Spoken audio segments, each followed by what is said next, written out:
Bonjour, je m'appelle François Monboise, je suis le président de la FEVAD. La FEVAD, c'est la Fédération du e-commerce et de la vente à distance, c'est-à-dire la fédération des commerçants sur Internet. Alors le RGPD nous concerne bien sûr tous, comme toutes les entreprises sur des fichiers. Les commerçants à distance ont énormément de fichiers à gérer.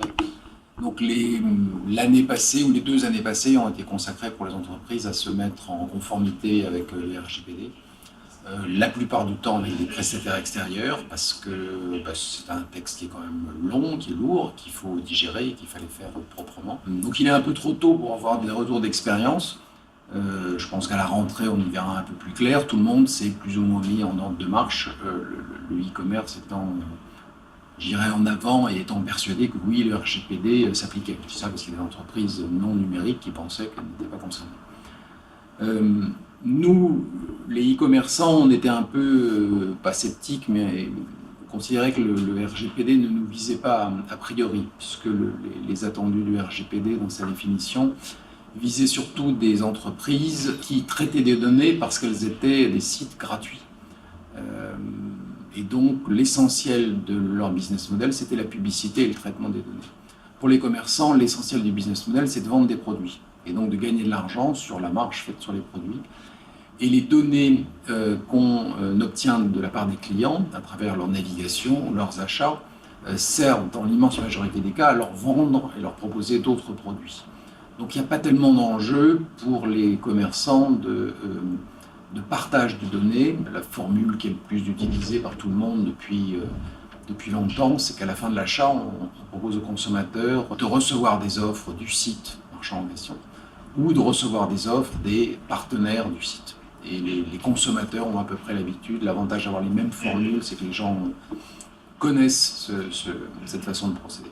Donc il est un peu tôt pour voir le RGPD. La crainte de certains commerçants, et c'était exprimé dans certaines tribunes, c'est qu'en fait les gros sites soient avantagés parce que la collecte de données maintenant va être plus difficile.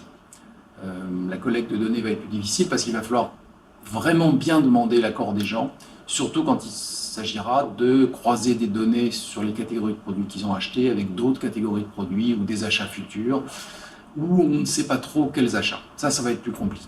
La crainte de tout le monde, c'est qu'il y a un seul site actuellement en Europe qui possède des données sur les 28 pays d'Europe et une immensité de catégories de produits, c'est Amazon. Les 2 et 3e sites français, Fnac et Cdiscount, par exemple, n'ont pas de données sur les consommateurs anglais et allemands, c'est quand même les 2 plus gros marchés en Europe. Et puis ils ont des données uniquement dans leur propre catégorie de produits. Amazon a des données sur tout. Donc il y a une crainte que l'écart entre Amazon et les autres sites, qui est déjà gros, ne se réduise pas du tout avec ce règlement. Alors on pourra dire que ce n'est pas la faute du règlement, oui, mais la complexification dans l'obtention de données fait que l'écart ne va pas se réduire avec le règlement, ça c'est clair. Ensuite, pour la mise en conformité, le respect du RGPD, il est un peu tôt pour voir. Le problème qui va se poser concerne les tout petites entreprises, les entreprises de moins de 10 personnes, où souvent il n'y a pas de directeur juridique, il n'y a pas de personne en charge du traitement des données, c'est la personne en charge du marketing qui s'en occupe.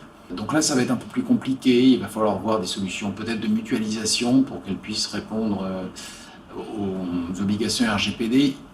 Très certainement, ce n'est pas sur elle que la CNIL va s'intéresser en premier, bien évidemment, mais quand même, elles sont à la merci d'un consommateur procédurier. Il y en a, en vente à distance, on en connaît parfois, qui va s'étonner que son nom ait été retrouvé dans un autre fichier ou d'avoir reçu un mailing. Il va falloir être en mesure de lui répondre. Alors c'était déjà le cas avant, mais maintenant il va falloir de plus en plus être capable de le faire.